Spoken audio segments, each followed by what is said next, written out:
You can divorce stress whenever you're ready to. It is hard work, not gonna lie, but if you're willing to put the work in, you're gonna reap the rewards. You're gonna see those benefits.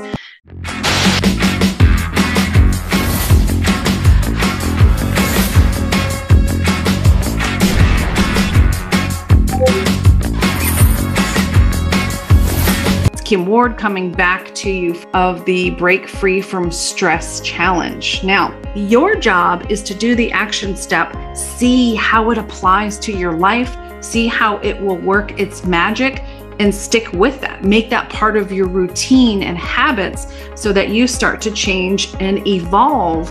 So Break Free from Stress 5-Day Challenge. Again, my name is Kim Ward. If you're new to this group, if you don't know who I am, feel free to poke around. Today, we determined together, based on, Webster's dictionary or Wikipedia or whoever, that stress is the feeling of being overwhelmed or unable to cope with mental or emotional pressure. If you want my take on overwhelm, go back and watch the replay. I gave you an action step. So this really is your first step in the right direction. And funny enough, I said this motivation app literally gives me everything I need exactly when I need to hear it. So this is nice. I know that notifications on your phone can feel overwhelming, especially if it's social media. Shut those off. Shut those off and have the notifications that are going to serve you. You don't need your email notifications on. That's going to cause stress and give you anxiety. Keep it off. And when you want to fetch your emails, you go tap the button and fetch your emails. So, first action step was to download this motivation app. I put a picture of it here, motivation with the quotation marks. But I want to talk about where stress is coming from for you specifically right now. Now, there's fear of the unknown.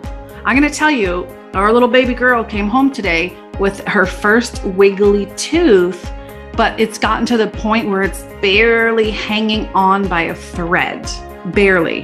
And she has the equivalent of like Girl Scouts tonight. It's American Heritage Girls. So hubby had to drop her off and bring her there.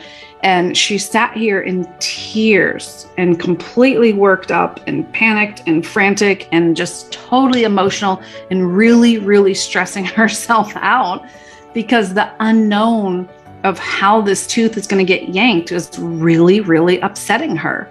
So we sat down and we talked with her.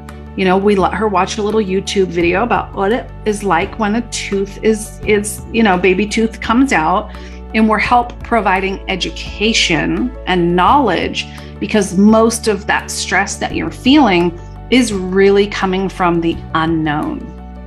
So is there something going on in your life right now that you don't know the outcome? You don't know the result. And that is allowing your imagination to create some turmoil or some, results that aren't ideal. And you're allowing that to cause stress. If so, you got to listen. We got to talk, right? External factors are a big one. The news. I don't watch the news. I can't. Work, maybe your workplace is stressing you out. I have a client right now who I have 2 clients right now who just gave notice to their full-time jobs. And they're so excited to be home and really launch their life as an entrepreneur full-time. Design their life the way they want it, the way it fits them, the way it serves them. And it's not ironic, but that's why I call my company Life by Design Solutions. I help my clients design the life that they want to live, that they're proud to live, right? Maybe traffic, maybe not so much nowadays. Family and friends. Maybe the stress is coming from family or your friends. I'm going to help you through this. Maybe it's money. For me, it was always a good, healthy combination of all of these. So I want you to think for a moment, is there an area in your life that's causing some stress for you that you'd really like to diminish get rid of? I'm going to talk to you about how to focus on the stress using gratitude. That sounds like hocus pocus. It did for me too. Sounds like a crock of shit. It did for me too. But I'm going to show you how you can train your brain. Your brain is a muscle. You're able to train your brain on how to see the good. So it is so important that you do have or start a gratitude journal. I don't know if you've ever scrolled through Facebook and saw these posts that say like, what 3 things are you grateful for today?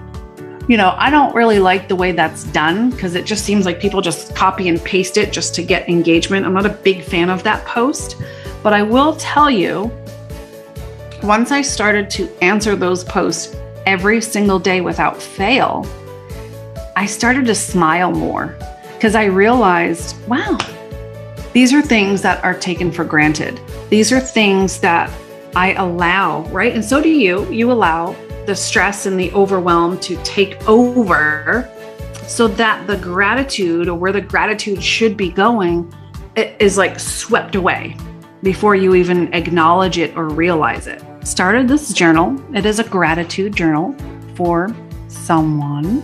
Actually, I'll show you who. Yeah. He told me he wanted to start doing Facebook Lives and Zoom meetings and being part of the business and what I do. So here he is. We created this. And every day, you take a moment, whether it's a gratitude journal for you, for your life, for your work environment, or for a specific relationship. And this can actually be done with a spouse, a child, and believe it or not, a coworker. This works for anybody that you need to focus on the gratitude so that the complexity of the relationship doesn't cause stress, or maybe you don't want it to get to that point. Relationships are hard. They're tricky, right? Do they have to be? I'll tell you one thing that I started to do. I opened up a gratitude journal, but not just for life, not just for everything, but for my husband, Rich. And so every single day, without him knowing, I go into my gratitude journal and I write one thing that I was so grateful for that he did that day. And your brain is much like a muscle. It's a muscle. It remembers. It starts to thrive and look for things that you're teaching it to do, like lifting weights. So when you start writing in a gratitude journal for your spouse, your significant other, any kind of relationship, you're going to start looking for those things that are complementary, that you have to be grateful for. And then when that book is full, gift it to your spouse or to that person and watch the magic happen. And by then, they won't annoy you so much.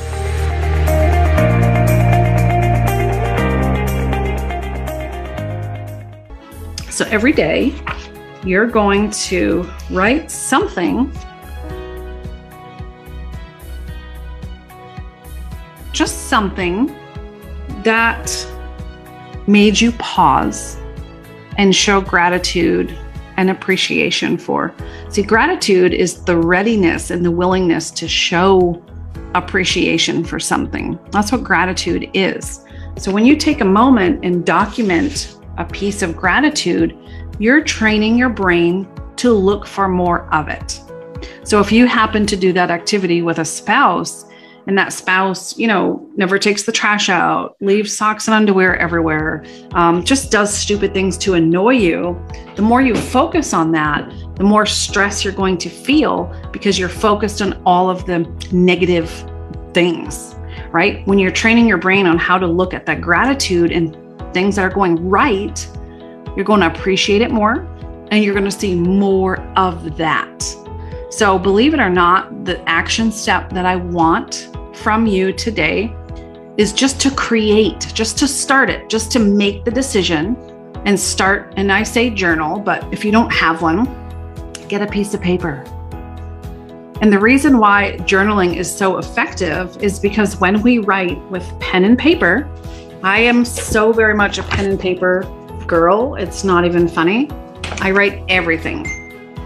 So when you write with pen and paper, you're activating more than 6 places in your brain. So you have a really good chance of solidifying that thought or that activity with writing it. If you type or you text, you're only activating two places in your brain. So you have that better chance of success when you write something. Maybe just after this, or maybe before you go to bed, I want you to write something down that you are very much grateful for. It can be electricity. It can be Wi-Fi. It can be running water. It could be toilet paper. It could be something someone did for you today. And let's start to focus our intention, our attention to places that fill our cup instead of take away from it. And I'll see you. Bye for now.